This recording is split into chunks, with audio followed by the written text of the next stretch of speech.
Então pessoal, mais um podcast. Hoje eu quero-vos trazer um tema que tem estado muito no meu top of line.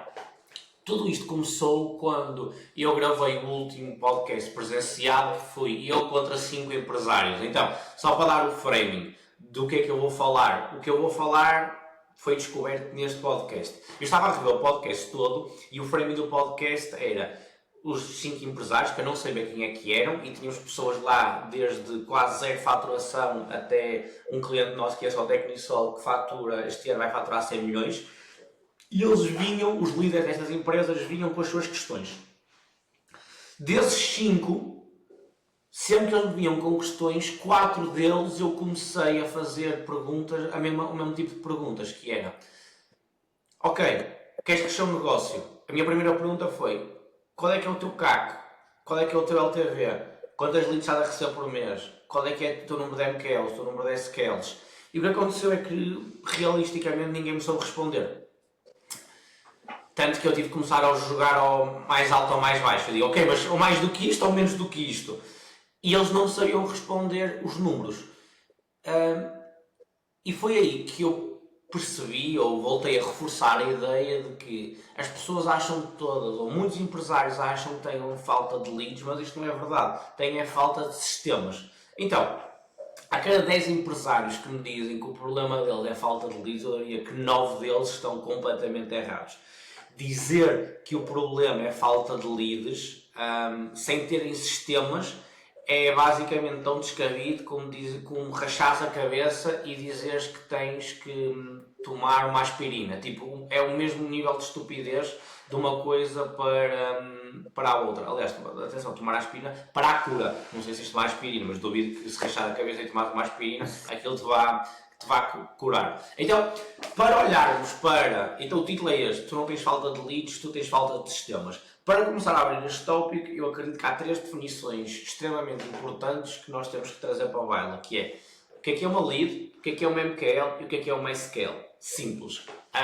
E atenção, eu e o Pedro não falámos o Pedro não sabe o que é que o tópico que eu vou trazer hoje, mas eu sei que o Pedro vai saber todas as definições e todas as coisas que eu vou falar. Por isso, se em algum momento me quiseres interromper, hop in. Então, definições de leads, MQLs e SQLs, do mais simples possível. Lead é alguém que tu consegues contactar. Uma MQL, a definição é Marketing Qualified Lead. Por isso, vamos dizer assim, tu metes um anúncio, é alguém que vem de um anúncio, porque vem do marketing.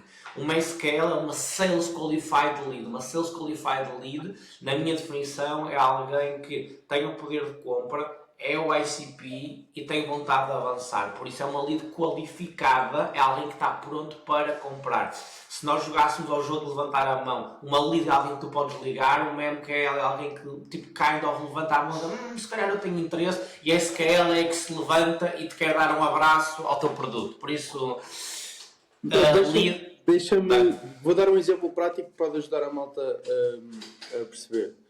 Porque o exemplo que tu deste agora é bem bom. Eu vou explicar num exemplo real do que acontece connosco. Por exemplo, nós temos um funil de aquisição comercial que é mega simples. Ou seja, temos um workshop gratuito, temos anúncios online para mandar as pessoas para esse workshop gratuito. Se elas se inscrevem, a lead é gerada. Okay? Automaticamente, porque esse formulário de inscrição tem critérios de qualificação, automaticamente, se ela não é qualificada, não aparece na pipeline dos setters, dos comerciais que vão tentar marcar reuniões. Se elas são qualificadas, aparecem na pipeline dos setters. Nesse momento nós temos uma lead, ou seja, nós temos o contacto de alguém que potencialmente é qualificada, potencialmente tem interesse e que nós conseguimos contactar. Nesse momento os comerciais ligam às leads e tentam perceber quais são as dificuldades, e se estivermos alinhados, eles agendam uma reunião com um demo caller da nossa equipe. Se a demo call é agendada, temos uma MQL, uma Marketing Qualified Lead. Depois da demo, onde o nosso demo caller vai tentar perceber exatamente qual é que é o problema, se tem disponibilidade para pagar, qual é a urgência, etc. Se está tudo alinhado, marca-se uma segunda reunião com o closer, onde aí sim já é uma SQL, já é uma Sales Qualified Lead. Pronto, esse é um exemplo prático. Mas desculpa. Tens nada a pedir desculpa. os sistemas, por isso já percebemos o que é que são leads, o que é que são MQLs, o que é que são SQLs. O título disto é: tu não tens falta de leads, tens falta de sistemas. Porquê é que tu começas a perder aqui? Porque tu não sabes transformar, grande parte dos empresários, uma lead numa venda ou numa SQL. Tipo, não sabes fazer aquele caminhinho que tu começaste agora a falar e que eu vou aprofundar contigo. Por isso, nós geramos uma lead e depois é só tipo, não comprou. E dizemos sempre, não tenho leads suficientes. A culpa é das leads. Sem perceber que o problema é 100%, é 99% dos sistemas que tu tens desde que a lead entra. Então, como é que tu começas a olhar para isto? Começamos com a jornada da lead. O que é a jornada da lead? É as etapas todas, desde que a lead entra em primeiro contacto com a tua empresa até que tem o teu último contacto. As etapas todas têm que estar claras, explícitas, standardizadas, com scripts para que seja o Miguel, seja o João, consigam que aquilo seja executado. Por isso, quando algum comercial vem trabalhar dentro da Scale Labs, ele pode trazer o seu know-how, mas já tem um sistema que funciona de como é que a lead é tratada. Então essa pessoa vai executar sobre o sistema que eu já tenho montado, sobre a minha jornada da lead. Eu tenho a minha jornada, o Pedro vai ter a jornada dele. Em algumas coisas vão ser parecidas, em outras coisas vão ser diferentes, mas é a que está afinada para cada uma das nossas empresas. Então, dentro da jornada da lead, o que é para mim tipo, o básico que tu tens que ter? E atenção, eu estou mesmo a ir ao básico, porque senão eu podia estar aqui uma hora a entrar em micro details dentro de absolutamente tudo. Primeiro tens que saber quem é que é o teu ICP, o teu Ideal Customer Profile. Se tu não souberes quem é que é o teu ICP, é quem é que é o cliente com quem tu queres trabalhar. Exemplo, se eu vendo garrafas de água, eu já tenho que saber a quem é que eu vendo as garrafas, qual é que é a idade da pessoa que eu vendo, questões geográficas, o máximo de informação possível. Para quê? Para quando uma lead entra no meu funil, eu consigo perceber se ela é qualificada, se ela é o meu ICP ou se ela não é o meu ICP. Aliás, ainda podes começar antes, que é quando começas a gerar leads a tentar fazer anúncios, por exemplo, tens que saber o teu ICP para que estás a conversar para o teu ICP. Tipo, tu tens que estar a conversar para ele. Quanto melhor tu conheces o avatar a quem tu estás a vender, mais específico tu podes ser. Porque se eu vendesse garrafas de água, eu diria, olha, tu, se estás a ver este anúncio e não tens uma garrafa de água que seja capaz de ser impenetrável, que leva a quantidade certa de água diária que tens que beber, que mantém a água sempre fresca, eu tenho isto. Então eu tenho que saber quem é que é a pessoa que compra o meu produto. E quanto melhor eu conhecer o meu avatar, mais fácil vai ser eu fazer um niche down e falar só para aquela pessoa. Por exemplo, um exemplo disso seria, se tu conheces que o teu ICP é podcasters ao sábado de manhã, para vender água, tu ias dizer, tu que gravas ao sábado de manhã um podcast, estás a falar às vezes 30 minutos sem parar e sentes que a voz falha porque tens a boca seca e vais beber água e a água não está fresca, here's the solution. Estás a ver? Esse seria tipo o niche down do niche down.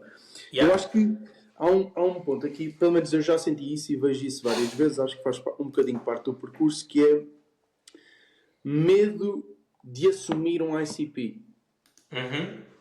Ou seja, porque a lógica é fácil de entender, ou seja, é mega importante tu definires o teu ICP, porque quanto melhor ele estiver definido, mais fundo tu consegues ir nas dores que eles têm, nos desejos e daí em diante, e por causa disso todos os esforços de marketing e comerciais vão ter maior conversão, mais resultado e daí em diante. Okay? Este é o racional. O problema é que quando tu estás no processo de definir um ICP, existe um certo receio, porque quando tu estás a escolher ir para a esquerda, quer dizer que ignoras tudo o que está para a direita. Pelo menos agora que vamos focar em ir para a esquerda, porque nem todas as definições são definitivas. Nem todas as decisões são definitivas. Tu não achas que existe, e tu não vês isto várias vezes, não achas que existe algum receio quando é suposto definir se vamos para a esquerda ou para a direita, a malta ficar tipo, mas se eu for para a esquerda e as pessoas todas estão na direita, como é que é? Garantidamente, isso estava outro podcast que é, primeiro, eu chamo-lhe isso imaturidade empresarial. Porquê? Porque se tu fizeres as contas e decidires, ok, o meu ICP são pessoas que tenham isto, isto, isto, e depois for fazer, ok, quantas pessoas é que existem em Portugal, quantas dessas pessoas é que são o meu ICP, se perceberes que tens um ICP tipo 10 mil pessoas e perceberes, alright, tenho um ICP de 10 mil, se eu conseguir ter um ticket médio de 500 euros, o que seja, qual é que é o máximo que eu consigo faturar? É tipo, não consigo faturar X milhões. Então, se tu fizeres as contas, vais perceber que o ICP vai dar mais do que para atingir os teus melhores resultados se as coisas estiverem bem feitas. Por isso vem da imaturidade de fazermos as contas. E a segunda vem de nós não percebemos que niche gets you rich. Tipo, quanto mais target tu falares, quanto mais niche down tu tiveres, melhor. Tipo, quem fala para as massas é muito, muito difícil tu conseguir dar uma resposta às massas. Não consegue cortar entre o barulho. Por isso, niche gets you rich, eu posso dizer, por exemplo, na Scale Labs, e do 0 ao milhão, tu podes ter qualquer ICP. Niche down. Depois, quando tu quiseres ir tipo, para mega resultados, dezenas de milhões, aí sim vais ter que abrir o teu ICP. Mas eu diria que tipo, do 0 ao milhão, do 0 aos 500 mil euros anuais, é tipo um canal, um avatar, uma oferta. E na verdade o risco de testar é baixíssimo. Ou seja, tu não tens de dizer ao mundo em todos os teus canais de comunicação, malta, a partir de agora só trabalhamos com estes gajos. Pronto, tipo, estás indeciso entre 3 ICPs, roda 3 tipos de anúncios diferentes para um funil de ICP diferente e vês o que é que converte melhor. E não tens risco praticamente nenhum, porque esse anúncio só vai aparecer a algumas pessoas. Por isso, definir o ICP e não ter medo de dar o niche down do ICP é extremamente importante. Seguindo em coisas que eu acredito que sejam... a câmera ficou um bocado com má qualidade, já vou ver isso. Porque seguindo então na lista das coisas que tu tens que ter na jornada, tens que ter o ICP, tens que ter um script para qualificar a lead. Quer dizer que quando a lead entra, sobre tu estás a trabalhar B2B, conseguis ligar e conseguis numa chamada telefónica identificar se ela é realmente qualificada ou não. Tens que ver quanto tempo é que tu estás a demorar a contactar as tuas leads quando elas entram no funil. Então, tens que ter o script. Depois do script é ver quanto tempo é que estás a demorar a contactar as tuas leads. E a média que eu estou a dizer, dentro da Scale Labs, a média de contacto de uma lead que entra no nosso funil é 1 minuto. Grande parte das empresas diz, eu contacto rápido no primeiro dia. Campeão, se tu contactares a lead nos primeiros 5 minutos, aumentas tipo em 300% a hipótese de o fechar. Se conseguires contactar dentro do primeiro minuto, aumentas tipo em 600%. Se tu contactares no primeiro dia, a lead já não faz a mínima ideia o que é que tu és. Tipo, se ele te contactou muitas outras empresas. Então, o tempo médio de responder a uma lead é tão importante. Eu dei-vos o exemplo da Scale Labs, em que o nosso tempo médio, nós medimos mensalmente, o mês passado foi de 1 minuto. Depois, como é que tu vais nutrir a lead? Por isso, como é que a lead, tu contactas, ela é qualificada, a seguir tu precisas que ela vá para uma reunião. O que é que tu lhe estás a dar? Como é que tu estás a nutri-la desde essa chamada até à primeira reunião? Porquê? Porque tu queres estar top of mind para ela. Tu não queres que a lead simplesmente vá para a vida dela e passado uma semana tem uma reunião com um gajo que se chama Pedro Oliveira, que ele já nem faz a mínima ideia quem é que é, então a likelihood de querer aparecer nessa reunião é extremamente baixa, a probabilidade de estar fria é extremamente baixa, a probabilidade de estar fechada é extremamente baixa, porque não tem qualquer tipo de trust factor, não sabe o que é que tu fazes, sobre o que tu estiveres a fazer, a adquirir leads através de prospecção ativa. Por isso tens que ter sistemas de follow-up. Isto para mim é o base do base. Tipo, isto é uma jornada da lead com o ABC. Se tu não tens isto, e por isso vou dar aqui o recap boeda rápido, que é ICP definido, script de qualificação, ver quanto tempo é que demoras a interagir com a lead no primeiro contacto, ter um processo de nutrição e de follow-up para a lead, e depois ter scripts para as reuniões, dizendo que vais vender online. Andas mesmo só aqui a brincar e qualquer lead que te aparece em cima tem a probabilidade altíssima de ser perdida, e sem isto não vais conseguir aumentar. Sem isto, tipo, se tu não tiveres esta base, para de gastar dinheiro em anúncios, para de tentar gerar leads, monta o teu processo de jornada da lead, até estar definido, não fazes outra coisa. Pronto, são... Eu adicionava só pá, isso é assim, já fizeste aí o desenho base de um processo comercial. Uma cena que nós testámos há pouco tempo e que está a resultar há pouco tempo, diga-se, foi montado para aí há uma semana e meia.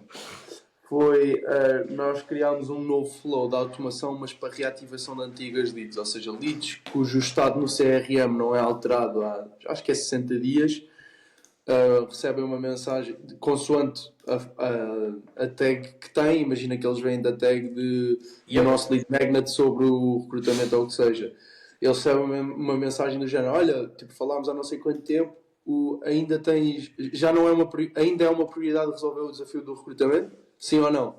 E eles respondem, e se carregarem sim, entram no flow dos setters e eles reativam e agendam outra demo com esses gajos. Isso deu para aí, ao longo desta semana, entre 10 a 15 reuniões. Novas. De leads que já existiam. Tipo, eu não tive que pagar por elas outra vez. Foi só reativar. Eu posso dizer que acho que tem esse sistema, mas ainda com mais profundidade. Tipo, nós temos pipeline reviews só para reativação, temos e-mails de reativação, temos WhatsApp só de reativação, temos chamadas só para reativação. Porquê? Porque já tenho centenas de milhares de euros investidos para ter aquela pipeline. Eu tenho tipo 10 mil leads no meu CRM. Por isso, nós montamos grandes processos. Para além disso, fazemos sempre o acompanhamento da lead. Tipo, olha, passou meio ano desde a última vez que falámos, já conseguiste resolver o problema. Por isso, de forma genérica, eu faço exatamente a mesma coisa e tenho sistemas de reativação tailor-made para cada canal para as minhas leads. Aliás, nós já tivemos num podcast tu a fazeres uma reativação live de uma lead com quem não falavam há um ano, há meio ano ou lá o que era, que foi exatamente esse o script. Olá, não sei quantas, falámos não sei quando, estou a ligar. Lembras-te? Sim, lembro. Estou a ligar só para perceber se vocês já conseguiram resolver este problema aqui. Não. E depois tu marcaste uma demo e alguém teve que fazer, já não lembro. E foi exatamente isso que aconteceu. Por isso, este para mim é o processo base de uma jornada. Imagino, eu consegui entrar em mais profundidade, mas para deixar o tópico aqui é: para de culpar as leads, monta os sistemas, man. Tipo, não faças o erro que eu cometi e não faças o erro que grande parte dos empresários faz, os que falam comigo pelo menos, que é sempre falta de leads. Quase nunca é falta de leads, man. Tipo, se tu não tens este processo, tu não sabes quantas leads estás a gerar, quantas são MQLs, quantas são SQLs, como transformar uma lead numa SQL, é a mesma coisa que pôres água numa garrafa já furada. Então, tipo, a garrafa é o teu processo comercial, a água é o teu dinheiro, a.k.a. as tuas leads, e tens tipo mega buracos por todo o lado. Então, a velocidade que tens que estar a pôr água para conseguir que a garrafa não seja, é um esforço 3 vezes mais alto ou 4 vezes mais alto. E a pergunta é: quando é que deves começar a fazer isto? Desde o day one. Tipo, se já estás a gerar leads e não tens isto, para de gerar leads e começa a fazer isto. Se ainda não começaste a gerar leads, top, faz isto, monta isto. Vou-vos dizer, a jornada que vocês vão fazer vai ser ever changing. É que tipo o ChatGPT vai estar sempre em melhoria automática. Por isso, façam só uma jornada base, aplicam, começam resultados, depois vão dar pequenos tweaks. E com isso termino o meu tópico de hoje, de que o problema não é falta de leads, é falta de sistemas. Eu tenho aqui alguns comentários base ao que tu disseste, deixa-me só acrescentar aqui um. Ok. Primeiro, o teu formato de Publio versus 5 empreendedores é do caraças. É bem da lindo. É grande formato, acho que vocês foram muito inteligentes em buscar esse formato que é tipo X pessoa versus 20 ou 30 pessoas, só que logisticamente isso é mais complexo. Acho que vocês o validaram bem no versus 5. Acho que é esticar cada vez mais. Tipo, em vez de ser versus 5 vezes 10, vezes 20, e experimentar qual é que é tipo, a quantidade de pessoas ótima para a atenção que isso traz. Depois, nós estávamos a falar há bocado sobre o ICP. Eu acho que é importante perceber que aquilo que vocês querem entender aqui não é só se são jovens dos 20 aos 35 anos que gostam de X coisa e que fazem não sei o quê. Isso é importante, mas isso é o básico do básico do básico. Vocês têm que tentar encontrar estatística, informação e daí em diante que vos ajude a perceber a um grau mais profundo o que é que realmente o vosso ICP valoriza, o que é que não valoriza, o que é que eles não querem perder, do que é que eles receiam. Ou seja, há um exercício que eu gosto sempre de fazer que é, se o teu ICP estiver na cama sem conseguir adormecer porque está a pensar no trabalho, no que é que ele está a pensar? Tipo, especificamente. Yeah. E é esse tipo de exercícios que nos vai permitir chegar a fogo. O gajo está preocupado porque não consegue adormecer porque tem que tomar a decisão de mandar alguém embora porque não está a conseguir gerar cash flow suficiente. Ok, então eu vou falar para cash flow e vou falar da solução para o cash flow para que não tenhas que despedir pessoas. Estás a ver? Yeah. É esse tipo de exercícios que realmente é transformador. O passo antes de saber idade, demografia, etc. é o básico. E não é isso que te vai ajudar realmente a conseguir falar para um ICT mega específico e cortar entre o barulho, que é progressivamente mais difícil online porque há mais barulho. Esse era outro ponto. O terceiro ponto é que eu concordo a 100% contigo. O problema, maioritariamente, não é falta de leads, é falta de sistema. Claro que se tu tiveres 5.000 leads qualificadas em vez de 500, vais ter melhores resultados. Não é? Tipo, é a premissa base. Mas eu concordo contigo que na sua grande maioria, ou em termos hierárquicos, o desafio ou o problema é a falta de sistema, ou os buracos no teu sistema, não necessariamente a falta de leads, e isto é exatamente o que acontece também no recrutamento. Já dissemos aqui várias vezes, as vendas e o recrutamento são um espelho um do outro. O recrutamento é um processo comercial, tens de ter prospeção ativa, tens de ter base de dados e reativação de base de dados, tens de ter geração de leads, nutrição de leads, tens de ter scripts, sistemas, tudo o que estamos aqui a falar, exatamente a mesma coisa. E quando tu pensares em queixar-te, ou quando ouvires de alguém queixar-se de que o problema do recrutamento da empresa deles é porque não há pessoas, isso é mentira. Ok? Isso não é verdade. É falta de sistema. Simplesmente não és bom o suficiente a ir ao mercado no recrutamento. Porque há pessoas. Senão não haviam recrutadoras em cada uma das indústrias cujo negócio é encontrar essas pessoas e vender-te a alocação dessas pessoas. Eles sabem ou fazem alguma coisa que tu não sabes / fazes. Okay? Yeah. O desafio é a falta de sistema também. E o quarto ponto para terminar, nós já falamos aqui várias vezes sobre a importância de nós conseguirmos previsibilidade dentro do nosso negócio. Tanto previsibilidade comercial, como previsibilidade do recrutamento e daí em diante. Há duas coisas que são estritamente necessárias para a previsibilidade e eu acho que muitas vezes as pessoas esquecem-se de uma delas, que vai ser a segunda que eu vou referir, que eu acho que é mesmo a mais importante. No primeiro ponto, quando alguém começa a pensar em previsibilidade, pensa em fazer as coisas bem. Não é? Ou seja, eu conseguir ter bons resultados. Por exemplo, do lado comercial, eu tenho que conseguir fechar cliente. E está certo. Mas isso não dá previsibilidade. Fazer as coisas bem não dá previsibilidade. O que dá previsibilidade é tu conseguires encontrar padrões. Uhum. Ou seja, conseguires criar a correlação, se eu meter X, tiro Y. Então tu podes ter um excelente ou um bom processo comercial que até te traz clientes e fecha clientes, que se e vocês na Scalabs dizem isto várias vezes, que se vocês não medirem as métricas desse processo comercial, perceberem onde é que está o buraco, quais são os canais de aquisição que funcionam melhor e etc., vocês podem ter resultados comerciais, mas não têm previsibilidade, porque não existe a correlação se eu meter X, tiro Y. Então, para construir previsibilidade comercial, de recrutamento, o que seja, que é essencial para qualquer empresa e qualquer gestor, porque precisa de perceber se eu alocar X aqui e tiro Y, há que medir métricas do processo todo. Não é só para reportar resultados, não é só para dizermos que somos muito bons, é para conseguir criar esta correlação. Se eu meter X, tiro Y. A previsibilidade vem de fazer as coisas certas, mas de medi-las também. Esses são esses dois pontos. Pronto. Portanto, acho que por concluído aqui o teu tópico, não é? Presumou?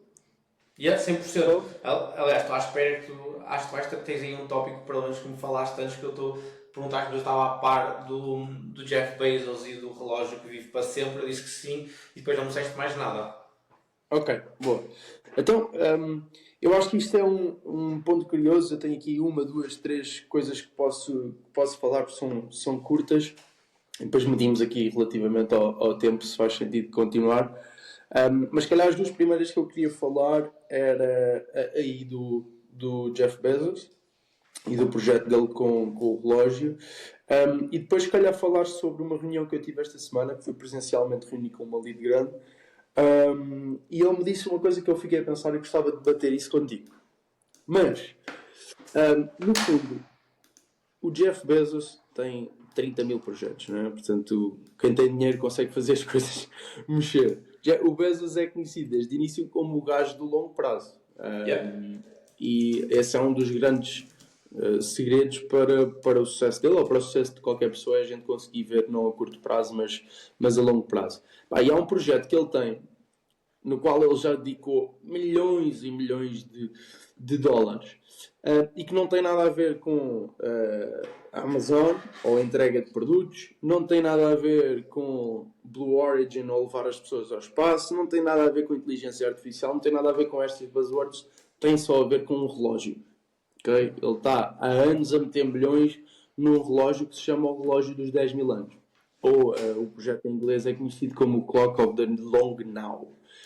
No fundo, o que é este relógio? É uma cena gigante, não é uma coisa de pulso, não é? É um relógio gigante, mecânico, que o objetivo ou o projeto é que ele dure 10 mil anos. Okay? Algumas características deste relógio são tipo, ele faz tique uma vez por ano, em vez de ser uma vez por segundo. O ponteiro dos séculos avança a cada 100 anos e a cada milénio há um cucu. Foi isso que encontrei na net. Não sei se sai tipo um pássaro gigante e diz cucu, cucu, não sei o que é que vai ser, mas tipo é alguma coisa deste género. Isto está a ser construído tudo no interior de uma montanha no Texas, para que ninguém vandalize e essas coisas todas. E o Bezos comprometeu-se, desde que se envolveu neste projeto, a financiar esta coisa com a módica quantia de 42 milhões de dólares. Não é? Portanto, além disso, isto está a ser construído num terreno que já era dele. Portanto, ainda mais investimento ele está a ter aqui. Mas o grande objetivo aqui não é criar uma peça de arte ou um brinquedo para bilionários. Tipo, ninguém rebenta 42 mil... Muito menos um bilionário rebenta 42 milhões de dólares só porque sim. That does not happen. Então, isto é mais uma mensagem simbólica do que outra coisa. Eu acho isto bué da fixe. Ou seja, se estivesse na posição do Bezos, eu iria querer fazer este tipo de coisas, que é tipo, mandar mensagens ao mundo. Estás a ver? Para tentar mudar profundamente a forma como a malta pensa e age. Então isto é uma mensagem simbólica, tanto para as pessoas de hoje como para as pessoas daqui a 1000 anos e a 5000 anos e daí em diante. O que é incrível, porque há pessoas daqui a 10 mil anos que vão estar a ver isto. Mas, e isto tipo já é crazy. Esta cena já é crazy. Mas a mensagem profunda, no fundo, é pensar no futuro, não no propriamente daqui a uma hora ou em amanhã, mas em décadas, em séculos e em milénios. Portanto, deixar de focar só em trimestres ou semanas ou anos até e passar ou darmos a mensagem de que é importante nós estendermos a nossa timeline e pensar nas coisas de forma um bocadinho mais espaçada. E, portanto, é um bocadinho trazer esta reflexão sobre o legado, sobre a sustentabilidade, sobre a nossa responsabilidade civilizacional e daí em diante. E é um bocadinho esta mensagem de estender o horizonte do pensamento para que nós consigamos fazer cenas mais impactantes. Então, deixa-me dar-te aí uma frase que eu tenho repetido muitas vezes, que é: You can't have vision when you have bills to pay. Que é, não dá para ter visão quando tens contas para pagar. E eu acredito nisto a 1000%.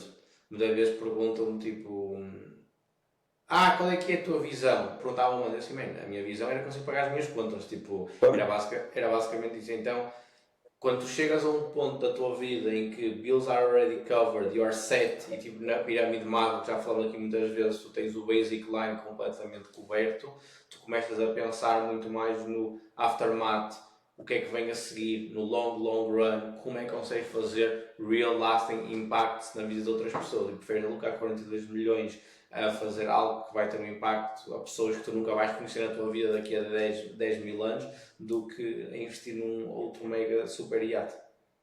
Yeah. E primeiro 100% de acordo, tipo, não dá para te preocupares com amanhã se tens de te preocupar com o que é o jantar hoje, né? Tipo, ou se há jantar hoje. É óbvio. Mas, pá, no fundo é tipo, como é que este gajo está a pensar em 10 mil anos e tu estás a fazer os teus planos de objetivo mês a mês? Ou trimestre a trimestre? Isso é importante, meu, claro que sim. E tens que passar isso, essa visão à equipa, tens que passar esse plano à equipa. Mas, meu, se há gajos a pensar a 10 mil anos, tens que pensar a 5. Tens que pensar a 10. O Harmose diz muito isso, que é tipo, ganha, quem conseguir pensar sobre o longest period of time, ganha, que é tipo, se o objetivo for ser milionário, ok, num ano difícil, 2 anos mais fácil, se for tipo daqui a 30 anos ser milionário, ok, virtualmente impossível não chegar lá. Se o teu objetivo for criar algo para daqui a 2 gerações, então quanto maior tu pensas, quanto mais tempo tu tens entre o ponto A e o ponto de sucesso, teoricamente mais fácil vai ser conseguir lá chegar. Até porque, para quem está a ouvir isto no Spotify, se calhar não nos está a ver em vídeo, mas quem está a ver em vídeo, pá, se eu tiver que explicar aqui com as minhas mãos,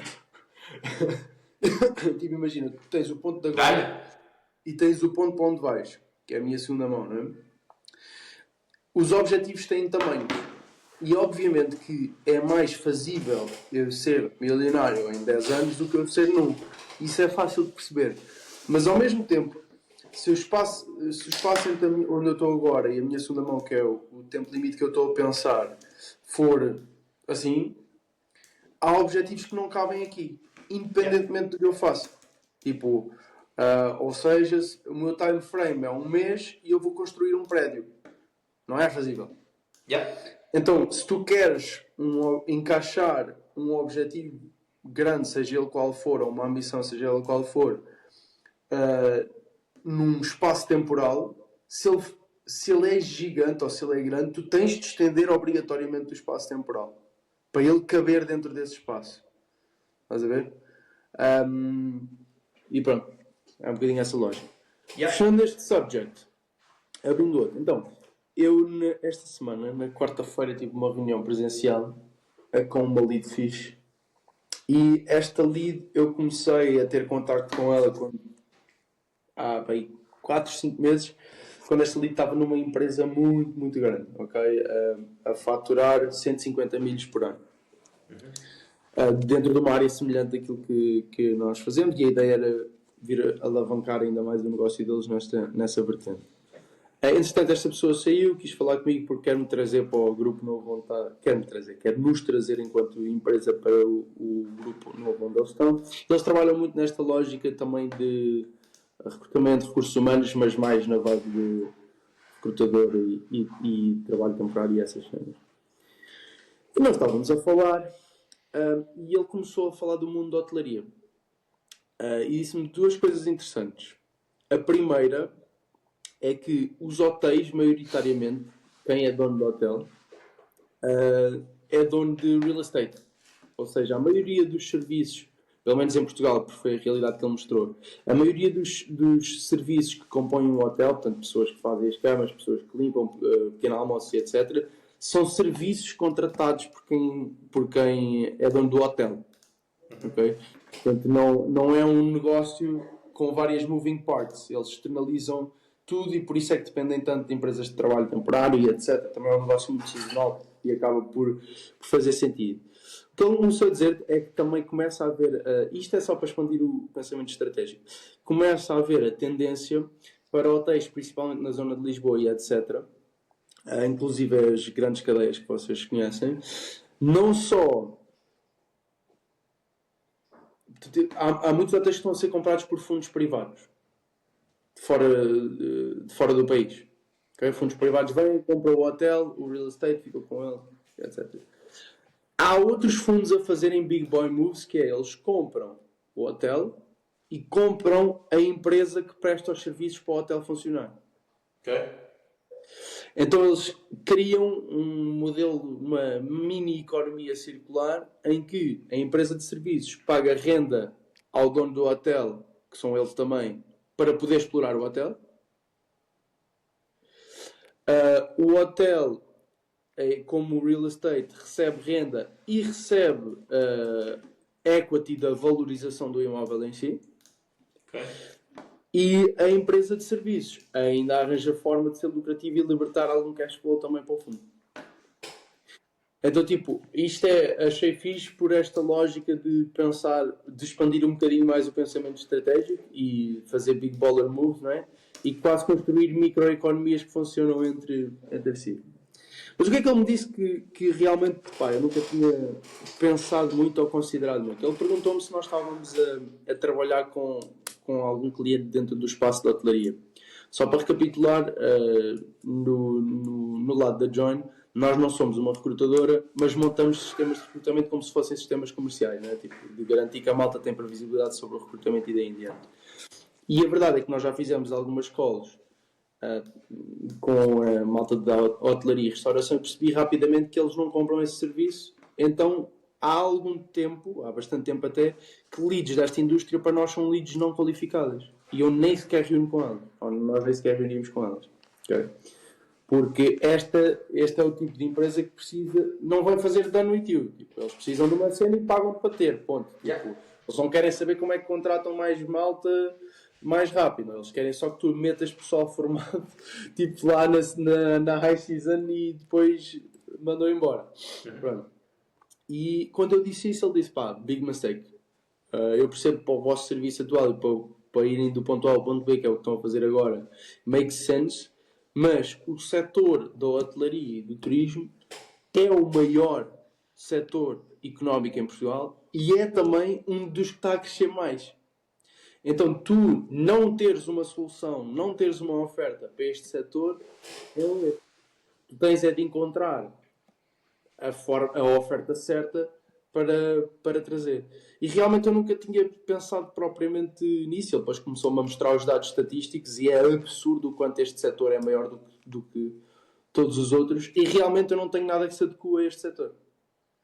Do ponto de vista de recrutamento, especificamente. Não sei se já tinhas pensado nesta vertente ou não, se também descartas malta de hotelaria, restauração e etc. No meu nicho, sim. Mas a questão aqui é, e volta a ir ao ICP e ao Shiny Object, que é tipo...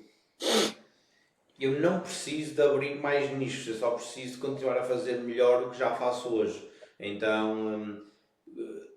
Há um sweet spot em que para abrir esse novo nicho pode fazer sentido, mas esse sweet spot, pelo menos para mim, está longe de acontecer, porque eu sei os próximos 4 ou 5 passos que eu tenho que dar dentro do que eu já tenho, que vão mais facilmente ajudar-me a faturar a duplicação, a duplicar a faturação. Então eu não quero dizer que sim a uma oportunidade de 100 mil euros, ou mesmo uma oportunidade de 1 milhão de euros talvez, para uma oportunidade de 2 milhões garantido em muito menos tempo. Por isso faz sentido, não para mim neste momento. Para além disso, o Done for You é algo que nós ainda não arrancamos em escala. Nós estamos muito no Done with You e tem tanto mercado para consumir no Done with You. Tipo, eu, até hoje acho que todas as empresas que me apareceram à frente, se calhar só 2 é que tinham um bom processo de recrutamento. Por isso, para mim ainda é um shiny object. Mas diria que isto quase pode ser uma empresa. Tipo, tu podes ter uma empresa só para servir o nicho hoteleiro de vou conseguir fazer isto só para hotéis. You can make that a company just by itself. Na antiga empresa onde ele estava, que é o tal grupo bastante grande, eles serviam este setor de forma interessante. O que é que os gajos faziam? Eles traziam as governantas. Imagina que eles estavam a trabalhar com o Ritz. E o Ritz precisa de governantas, que é a malta que faz as camas e limpa o quarto ao pormenor. No Ritz, como é um hotel mais de luxo, tem regras muito específicas, tipo o copo de água tem que estar a X centímetros da borda da mesa, etc. Mas eles precisam de pessoal para trabalhar aí. O que é que eles faziam? Eles traziam uma das governantas do RITS para durante uma semana formar as formadoras deles, da própria empresa. E depois disso, as formadoras, ou seja, formá-las a como é que o RITS faz a cama e assim mesmo. E depois, essas formadoras, eles geravam interesse em malta que quisesse ocupar esta vaga e antes de as alocarem, tinham as formadoras deles a darem formação gratuita a esta malta interessada. E só contavam em ponto repousado. É que alocavam em trabalho temporário a cadeias como o RITS e todas, RITS, IBIS, essas coisas todas, e faziam mesmo muito dinheiro com isto. Recap do episódio de hoje. Se te estás sempre a queixar das leads, para de queixar das leads e foca-te, mas em sistemas. Quando monta uma jornada da lead, faz o básico bem feito. No lado mais filosófico, pensar sempre no long run, mas no long run eu digo sempre, é difícil ter visão quando temos contas para pagar, por isso, e conto uma história de uma vez uma pessoa dentro da minha empresa perguntou, Pô, o que é que tu queres da empresa daqui a 3 anos? Isto foi tipo há 2 anos, eu disse, não sei. Ele disse, como assim? Como é que tu não tens visão para isto? Diz-me isso na cara. E eu disse, campeão, eu agora estou mais preocupado em conseguir garantir que tenho os salários para vocês todos nos próximos 3 meses do que eu quero fazer daqui a 3 anos. Porque eu, para saber o que eu quero fazer daqui a 3 anos, tenho que conseguir superar os primeiros 3 meses. Então, era aí que eu queria chegar. Pensar pequeno e depois passar para o longo. Fazer o básico bem feito. E é isso. Lá está, a gente já sabe que para ir do ponto A ao ponto B não precisamos de 30 veículos, precisamos de um que funcione. Portanto, that's it. Yes, sir. Fazer o básico bem feito. Pronto, pessoal, já fiz o close do episódio. Mais um. Sigam-nos nas redes sociais e we'll be back for more garantidamente. Obrigado pelo vosso tempo.